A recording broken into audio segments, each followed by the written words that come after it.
seremonyas ng kasal, hindi lamang ito natatapos itong araw na ito. Dapat araw-araw pakakasalan mo si Kathleen.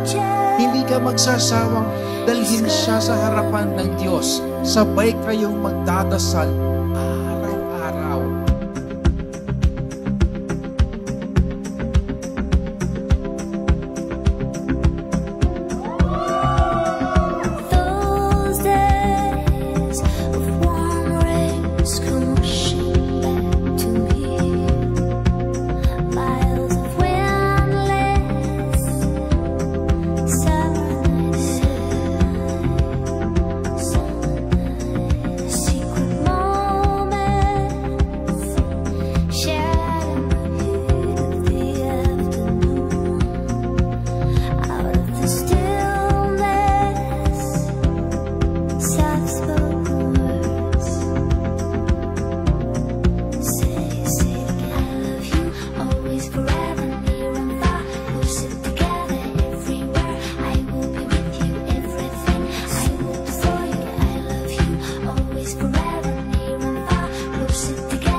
Kathleen, bukal ba sa iyong loob ang iyong pagparito upang makisagdibdib si Isaac na iyong kamamahalin at paglilingkuran habang buhay?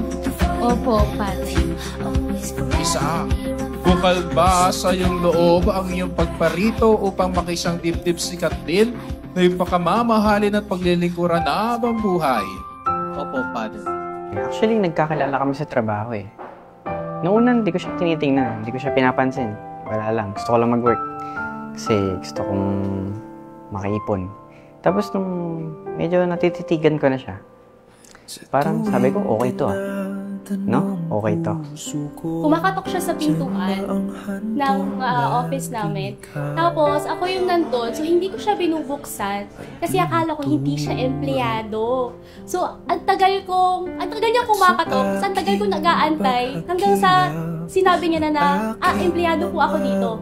Doon siya nag-start, so binuksan ko siya ng pinto. Tapos doon kami naging friends kasi nagtatawa na kami every time na nare-remember namin yung pinaka-first na nakita kami. Kathleen, kailan may hindi kita pagtataksilan? Suot mo at pagkaingatan ang singsing na ito Na siyang sangla ng aking pag-ibig at katapatan. sa ngalan ng Ama, ng Anak, Ng Espiritu Santo. Amen. Okay, this is the day. Teka lang, mali. Santo. Ang gwapo ng anak ko, parang ako nun. Thank you pa. Ito na nakang-flower mo. You're so pretty. Congrats, anak. Thank you. Siyempre, kailangan mong maging mabuting asawa, mapagmahal, lalong-lalo na yung maging maalagang ina at asawa. Kakasal ka na. Sana mas matibay ang desisyon mo. Huwag mo kakalimutan lagi, first ang pamilya bago lahat. Ganon.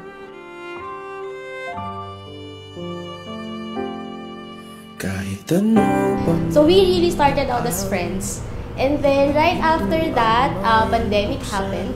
And then doon kami mas naging close. Tapos, tinaray kong manligaw. Nanligaw ako. So, inabot ng buwan, ng July hanggang September siguro. Tapos, yun, sinagot niya na ako. Very happy ako na i-formalize na namin yung paghingi namin ng blessing sa aming love story writer. Magiging grateful kami sa kanya at sa life. Ikaw ang aking mayabang, ang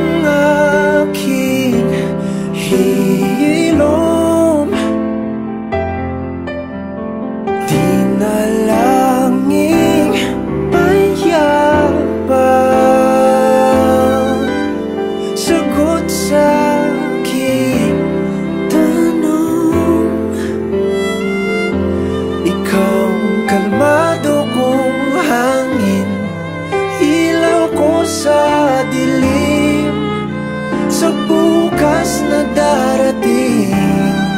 Ikaw ang gabay kong bituin sa isa'y at dahilan ko. Buhay ng aking kwento sa mundo kong puro pera. Ikaw ang aking sigurado.